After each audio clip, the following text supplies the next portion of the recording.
Things were extremely difficult in the first few days. The amount of devastation that we saw, dead bodies, people homeless, buildings collapsed. It was quite challenging to think through how we would operate in such an environment. We're here at Airport, which is the centre of activity for relief items coming into the disaster-affected area. High-energy biscuits are being distributed as an emergency measure so that people and the children have something to eat. And our role and our goal was to try to get, as fast as possible, a team in here to assess the damage and launch a response.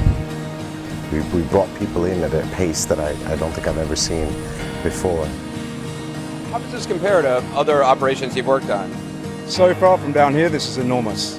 We have priorities to stabilize at least 3 major urban populations, and then we have to move into the coastal areas with urgency.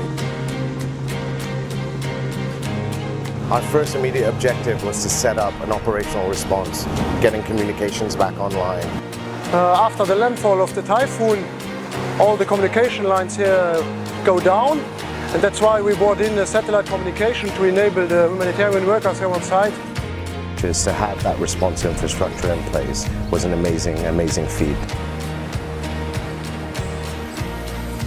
Once on ground, the initial challenges were logistical, trying to get to isolated areas and coordinating with the government, other humanitarian actors and militaries that were in place. We managed to overcome these challenges relatively quickly, and within days we were able to send out food assistance to those around Tacloban, and by the end of November we were able to reach almost 3 million people with food assistance. This hasn't been a traditional emergency response for WFP. We've used a patchwork of interventions addressing emergency food and nutrition needs while looking at recovery and livelihood support very early on. We've scaled up cash interventions at the same time as we scaled up in-kind food aid. It's very important that we focus on livelihood support and recovery at this moment, because what we'd like to do is lay the foundations for people's food security in the future and make them much more resilient to future natural disasters. None of this would have been possible without the generosity of our donors, governments, individuals, companies. Their support and generosity ensured that we would have a successful response that happened quickly and efficiently.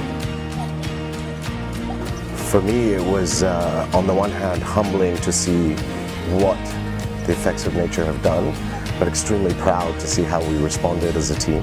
And these are some of the most incredibly innovative, creative, smart, experienced WFP staff. Our ability to move people in from all over the world was fantastic.